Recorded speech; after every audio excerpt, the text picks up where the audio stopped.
Have you ever been in a conversation with someone who has a strong opinion about everything, but the moment you ask them why they believe it, they freeze? You ask them to explain the reasoning behind their stance, to consider an alternative perspective, and suddenly, nothing.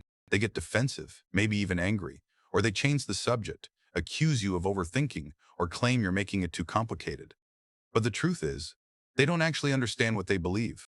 They're just repeating what they've absorbed from somewhere, news, social media, podcasts, memes, without ever questioning it.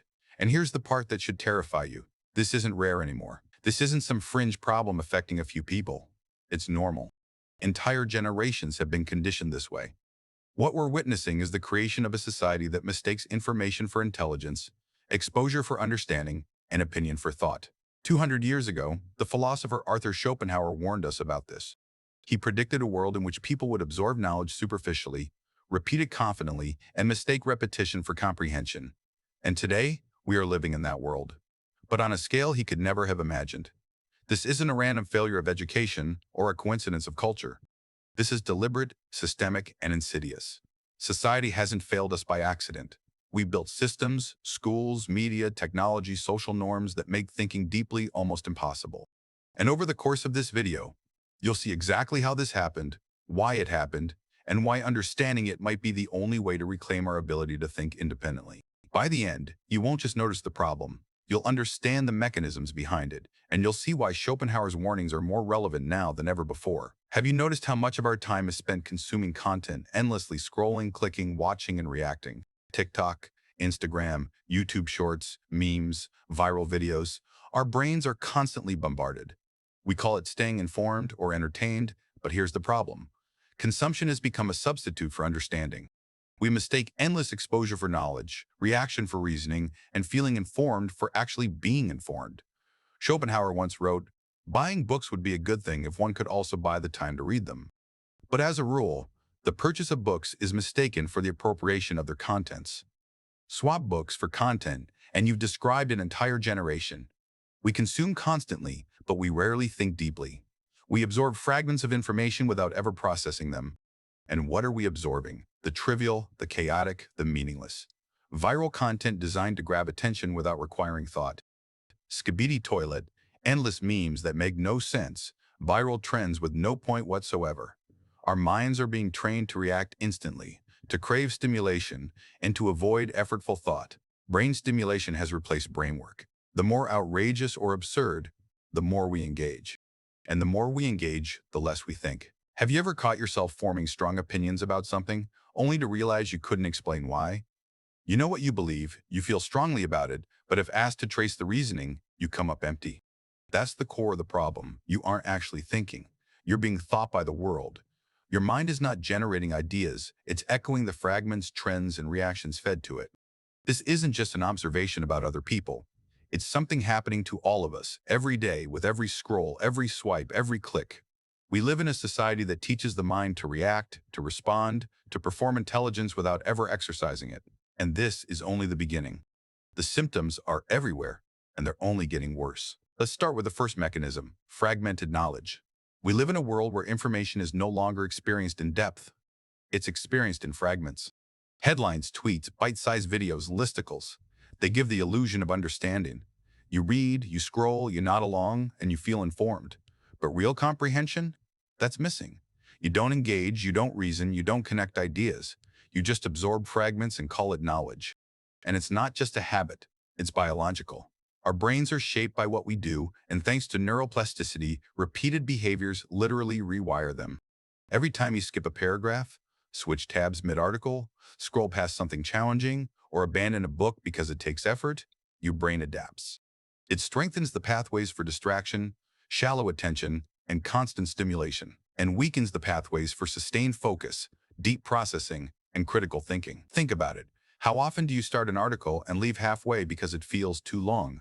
Or try to read a book but constantly check your phone? This isn't laziness, it's your brain being conditioned. The more you give in to distraction, the less capable you become of thinking deeply, even when you want to. The consequence is staggering. Entire generations are developing strong opinions without comprehension. People are confident, certain, and loud. But their beliefs are built on fragments, not understanding. They can argue passionately, defend positions with emotion, But if you ask them why, they can't explain it. They're performing intelligence, not possessing it, and society encourages it. Stupidity has become confident, loud, and rewarded. Intelligence, nuance, and careful thought. These are socially costly. Admit uncertainty, and you're mocked. Explore complexity, and you're ignored. Ask questions, and you're difficult. Social media amplifies certainty, punishes nuance, and rewards performative knowledge. The louder the claim, the more visibility it gets. The more certain someone appears, the more people trust them, even if they're wrong. Fragmented knowledge doesn't just make us uninformed, it makes us unable to think. And that's exactly what society wants, whether consciously or not. People who absorb, repeat, and react without ever questioning, analyzing, or understanding. If fragmented knowledge is the first problem, the second is how we've been trained to perform thinking rather than actually think. Schools, universities, and formal education were supposed to protect us from ignorance, to teach us reasoning, analysis, and understanding. But what they really teach is compliance. Grades, tests, assignments, they reward performing the correct behavior, not engaging in independent thought. Schopenhauer saw this clearly. He wrote, "Universities are institutions where knowledge is purchased with the currency of time, but what's sold is usually just credentials." And he was right. Education doesn't teach thinking. It teaches students to hit criteria, recite what is expected, and produce the right outputs. Original thought isn't rewarded. Independent reasoning is often punished or ignored. The outcome is predictable. Graduates leave with diplomas, titles, and the illusion of expertise. They can regurgitate what they've been taught. They can quote authorities, cite facts, and write essays that look impressive. But ask them to reason through a problem they haven't been trained for, to challenge an assumption, to form an opinion based on evidence instead of instruction, and they struggle. Thinking independently has become optional, and performing intelligence has become essential, and it doesn't stop with school. In today's world, algorithms have replaced education as the primary shaper of thought. Social media doesn't challenge your beliefs or test your reasoning. It doesn't teach you to weigh evidence or think critically. Instead, it predicts what will keep you scrolling, reacting, and performing intelligence for an audience. It filters content to reinforce your pre-existing views, reward certainty, and punish nuance. In essence, modern technology acts as a system that thinks for us. It doesn't encourage curiosity. It doesn't tolerate complexity. It doesn't reward questioning. Instead, it cultivates a generation of people who appear informed, confident, and intelligent, but whose reasoning has been outsourced to algorithms. The performance of thought has replaced the act of thinking itself. We're no longer just absorbing fragments. We're being trained to perform intelligence without ever engaging with it. And the more we rely on these systems, the less capable we become of thinking for ourselves. The third mechanism is the most insidious algorithmic conditioning in tribalism. Social media doesn't just deliver information, it curates it. Every feed you scroll, every video auto-played, every recommended for you post is designed to reinforce what you already believe. It isolates you from challenges, shields you from complexity, and rewards content that confirms your biases. Over time, this doesn't just shape your opinions, it shapes the very way you think. And because humans crave social belonging, most people adapt. They adopt faked certainty to fit in. They declare positions loudly, defend them passionately, and perform confidence.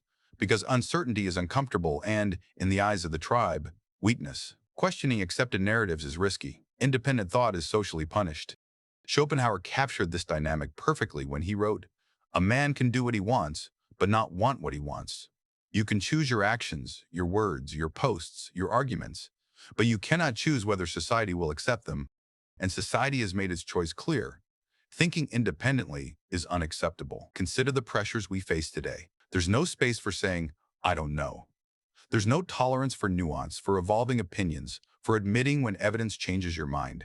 You must pick a side, adopt its worldview wholesale, defend every position, attack every enemy, and if you don't belong anywhere." Intelligence, curiosity, and critical thinking have become socially costly. Meanwhile, confident ignorance, tribal conformity, and performative certainty are rewarded with belonging, praise, and influence. Loudly wrong, you gain status. Thoughtful, uncertain, and willing to question, you risk exclusion. The social cost of thinking has never been higher, and the reward for stupidity has never been greater. This is the reality of modern society. Algorithms amplify tribal pressure, and tribes amplify social pressure, creating a cycle where independent thought is stifled before it even begins.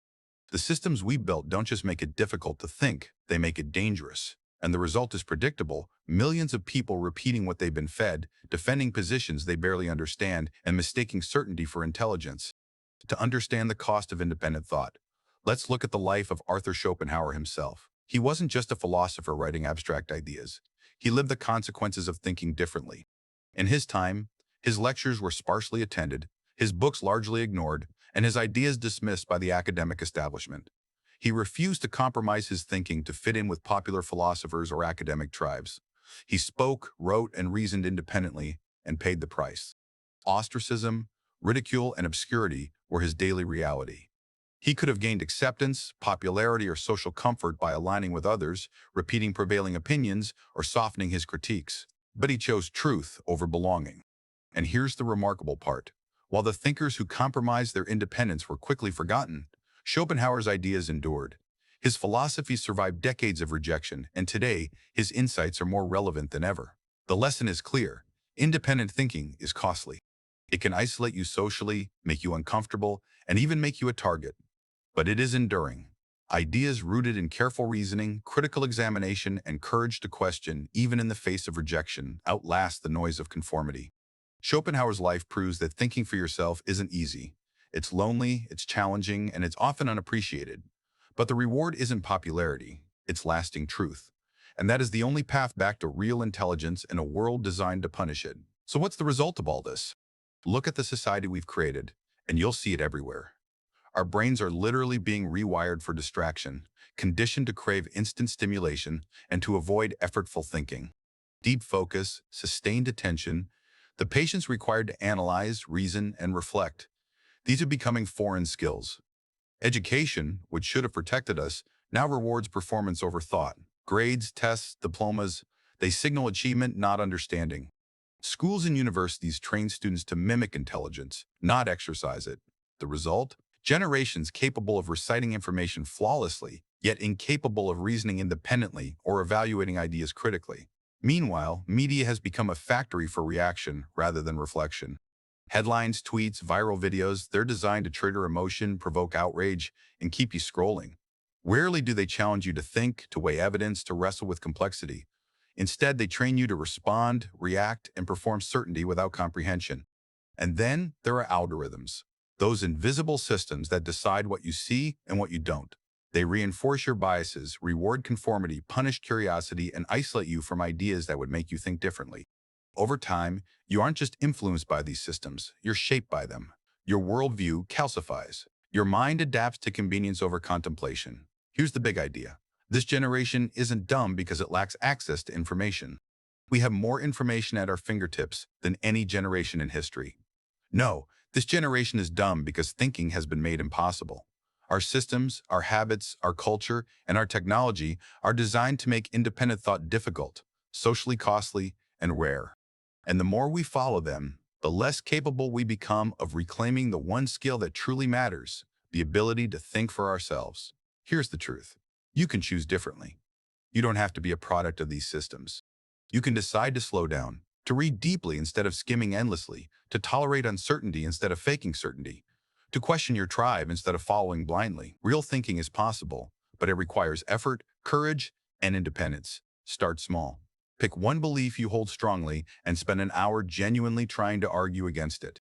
Not to trick yourself, not to strawman the other side, but to honestly find the strongest case against your own position. Can you do it? If you can't even after trying, then you aren't thinking. You're performing. You're repeating what you've absorbed and calling it thought. Recognizing the difference is the first step toward reclaiming your mind. And here's what you can do right now. Commit. Type it, write it, say it. Whatever helps you internalize it. Comment: I'm choosing to think, not to prove superiority, not to signal virtue, but as a promise to yourself to resist the systems designed to prevent thought, to reclaim your capacity for reasoning, for reflection, for independent understanding. There is hope. Schopenhauer lived in a system that rejected independent thought. His ideas were ignored, ridiculed, and dismissed for decades. Yet his philosophy survived, endured, and continues to influence us today. His life proves one thing: thinking is possible, even in a world designed to suppress it. So here's the challenge, and it isn't easy. Will you take the harder path of independent thought? Will you choose uncertainty over comfort, reflection over reaction, truth over belonging? It's lonely, it's difficult, and it's often unrewarded in the short term. But it's the only path back to real intelligence. The question is yours. Will you do it? Will you choose to think?